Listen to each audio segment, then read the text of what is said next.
स्वागत है आप सबका हमारे YouTube चैनल लाइव विद यीशु मसीह में। और आप सबको मेरी तरफ से जय मसीह की। आज हम आपको योना नबी के बारे में बताएंगे। सभी बातों को हम बाइबल में देखेंगे।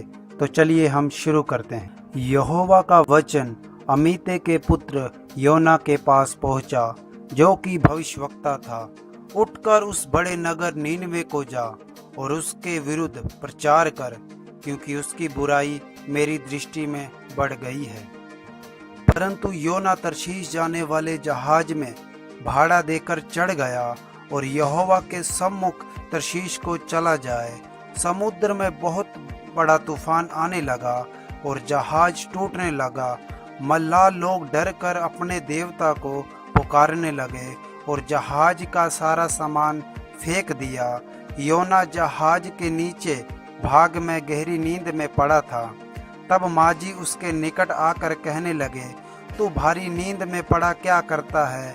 अपने देवता की दोहाई दे, संभव है कि ईश्वर हमारा नाश ना करे।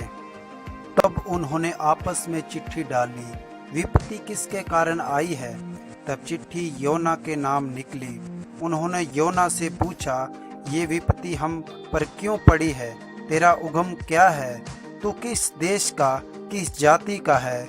उसने कहा, मैं एक इब्री हूँ और स्वर्ग का परमेश्वर यहोवा, जिसने जल स्थल दोनों को बनाया, मैं उसी का भय मानता हूँ। और वे डर गए। उन्होंने कहा, तूने ये क्या किया है?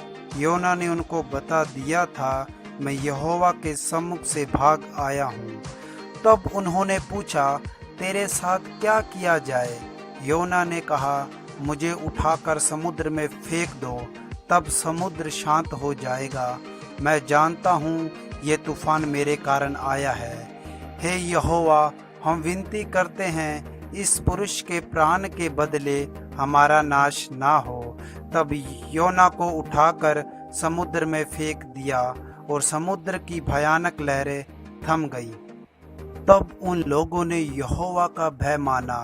तब यहोवा ने बड़ी मछली भेजी, योना को उसने निगल लिया।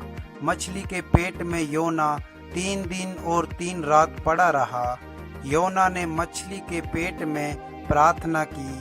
तब यहोवा ने मछली को आज्ञा दी, उसने योना को स्थल पर उगल दिया। यहोवा का वचन दूसरी बार योना के पास पहुंचा, उठकर बड़े नगर नीनवे को जा, जो मैं तुझसे कहूँगा उसका तू प्रचार कर। योना यहोवा के वचन के अनुसार नीनवे को गया। नीनवे बहुत बड़ा नगर था। योना ने प्रचार किया, अब से 40 दिन के बीतने पर नीनवे उल्ट दिया जाएगा। नीनवे के लोगों ने विश्वास और उपवास किया। बड़ों से लेकर छोटों ने टाट ओढ़े। संभव है कि परमेश्वर दया करे, अपनी इच्छा बदल दे, उसका भड़का हुआ कोप शांत हो जाए, हम नष्ट होने से बच जाएं। जब परमेश्वर ने उनके कामों को देखा कि वे कुमार्ग से फिर रहे हैं, तब परमेश्वर ने अपनी इच्छा बदल दी। उनकी जो हानि ठानी उसको ना किया। ये बात यहोना को बुरी लगी और उसका क्रोध भड़का। उसने यहोवा से ये कहकर प्रार्थना की, हे यहोवा, जब मैं अपने देश में था तब क्या मैं ये बात ना कहता था? इसी कारण मैंने तेरी आज्ञा सुनते ही तरशीश को भाग जाने की फुर्ती की, क्योंकि मैं जानता था कि तू अनुग्रहकारी और दयालु परमेश्वर है और विलंब से कोप करने वाला, करुणा निधान है और दुख देने से प्रसन्न नहीं होता।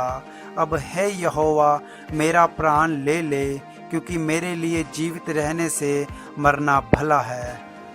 यहोवा ने कहा, तेरा जो क्रोध भड़का है, क्या वह उचित है?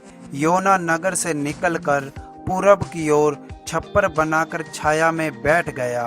परमेश्वर ने एक रेंड का पेड़ उगाकर योना के सिर पर छाया की। योना पेड़ के कारण बहुत आनंदित हुआ, और जब पेड़ सूख गया, सुबह जब सूर्य उगा, धूप योना के सिर पर ऐसी लगी वह मूर्छित होने लगा और उसने ये कहकर मृत्यु मांगी, मेरे लिए जीवित रहने से मरना अच्छा है। परमेश्वर ने योना से कहा, जिस रेंड के पेड़ के लिए तूने कुछ परिश्रम नहीं किया, ना उसको बढ़ाया, जो एक ही रात में हुआ, एक ही रात में नष्ट भी हुआ, उस पर तूने तरस खाई है।